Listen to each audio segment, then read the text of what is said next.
तो हेलो नमस्कार जी, कैसे हैं आप लोग। आशा करता हूँ कि आप सभी बढ़िया होंगे और स्वस्थ होंगे। तो आज का हमारा जो वीडियो का टॉपिक होने वाला है वो है प्राकृतिक आपदा किसे कहते हैं, विस्तार से बताएं। यानी कि प्राकृतिक आपदा के बारे में हम विस्तार से जानेंगे इस वीडियो में।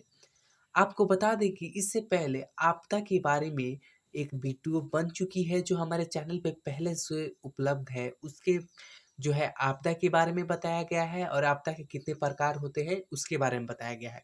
तो आज का वीडियो में हम लोग सिर्फ प्राकृतिक आपदा के बारे में बात करने वाले हैं। तो चलिए बात करते हैं प्राकृतिक आपदा। आपका हेडिंग में क्या आ गया? प्राकृतिक आपदा। हमारे वातावरण में घटित होने वाली वैसी घटनाएं जो प्राकृतिक कारणों से उत्पन्न होती है, प्राकृतिक आपदा कहलाती है। यानी कि हमारे वातावरण में घटित होने वाली वैसी घटनाएं जो प्राकृतिक के कारण उत्पन्न होती है, वो प्राकृतिक आपदा कहलाती है। जैसे भूकंप, बाढ़, सुनामी सुनामी सुखाड़, भूस्खलन, चक्रवात आदि। अब हम इससे भी डिटेल में बात करने वाले हैं हर एक टॉपिक के बारे में। तो चलिए बात करते हैं। भूकंप क्या है? सबसे पहले हमारा जो भूकंप वाला टॉपिक है, भूकंप क्या है, इसके बचाव के किन्हीं दो उपाय का उल्लेख करें। इनके बचाव के कितने उपाय का उल्लेख करें? तो दो उपायों का उल्लेख करें। तो उत्तर में है, जब किसी बाहरी या आंतरिक कारणों से पृथ्वी के भूपट में यानी कि भूपटल में कंपन उत्पन्न होती है तो उसे हम लोग क्या कहते हैं? भूकंप कहते हैं। इसके इसके बचाव के निम्न उपाय हैं। मतलब भूकंप से बचने के कितने उपाय हैं? तो निम्न उपाय हैं। चलिए उपाय के बारे में भी हम लोग जान लेते हैं।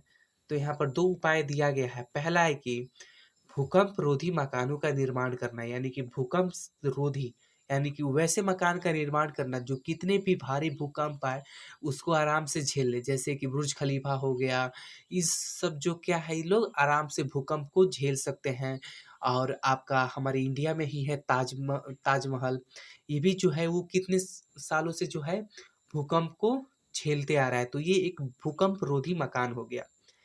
उसके बाद लिखा है कि इसमें सुरक्षा के लिए लोगों को प्रशिक्षित किया जाए। यानी कि भूकंप से बचने के लिए लोगों को प्रशिक्षण यानी कि उन्हें कुछ सिखाया जाए कि जैसे भूकंप आए, अगर आप बिल्डिंग में है, भूकंप आए तो आप कहाँ जाके छुपिएगा? तो आप दो दीवारें का जो कोना होता है ना, वो आप वहाँ पे चुपचाप बैठ सकते हैं, या अपने पलंग या चौकी या टेबल के नीचे आप फुस के बैठ सकते हैं जहाँ आप सेफ रहेंगे।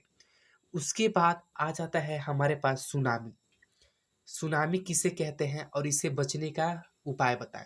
तो सुनामी वैसे यानी कि समुद्र में आने वाली भूकंप को क्या कहते हैं हम? तो सुनामी में कहते हैं। इसे जो लहर आती है वो लहर नहीं, वो भूकंप के कारण उत्पन्न हुआ तरंग है जो पानी को क्या लहर के रूप में लाता है। ये शाम के और सुबह के समय ज्यादा एक्टिव होता है, जिसे हम लोग ज्वार भट्टा भी बोलते हैं। और इसके उपाय का दो कारण हम बता रहे हैं, बाकी आप लिख लीजिएगा। समुद्र तल से ऊंचे मकानों का निर्माण करना। समुद्र तल से ऊंचे मकानों का निर्माण करना नंबर 1 में हो गया। नंबर 2 में हो गया कि मकान को समुद्र तल से दूरी पर बनाना है। यानी कि जहाँ मान लीजिए कि ये हमारा समुद्र है, ये समुद्र है, तो हम मकान को कहाँ बनाएंगे? हम मकान को यहाँ से बहुत दूर जाके बनाएंगे। और कैसे बनाएंगे? तो ऊंचा बनाएंगे। क्या है? क्योंकि भविष्य में हमको कोई भी ऐसी घटनाओं का सामना ना करना पड़े। उसके बाद आता है आपका सुखाड़। सुखाड़ भी एक प्रकार के प्राकृतिक आपदा है। तो सुखाड़ से हम लोग कैसे बचें? तो देखिए, सुखाड़ से बचने के लिए एक ही उपाय है, नहरों का अधिक से अधिक निर्माण करना, अपने खेतों के पास बोरिंग या चापाकल हलवाना, और और सारे बहुत सारे कारण हो जाएंगे कि नदी से अपने मतलब नलकूप द्वारा नदी या नहरों से पानी को खींचकर अपने खेतों तक पाइप के द्वारा मतलब ले जाना। मान लीजिए कि ये नहर है या नदी है, जो भी मानना है मानिए, और यहाँ पर नलकूप लगा के पानी हम अपने खेत में पहुंचा रहे हैं। तो ये क्या हो रहा है? ये सुखाड़ से बचाव के लिए हो रहा है। अब बाकी तो भगवान के ऊपर है, बारिश आएगा तो आएगा। अब आपके पास आ जाता है भूस्खलन। भूस्खलन किसे कहते हैं? पहाड़ की बड़ी सी हिस्सा बारिश के कारण यानी कि बारिश के कारण मृदा कटित होती होने लगती है। यानी कि मृदा मतलब कि क्या होता है, जब ज़्यादा बारिश हो जाता है तो मिट्टी जो है अपने आप खदर कर गिरने लगती है, तो मृदा संरक्षण यानी कि मृदा रक्षण होने लगता है।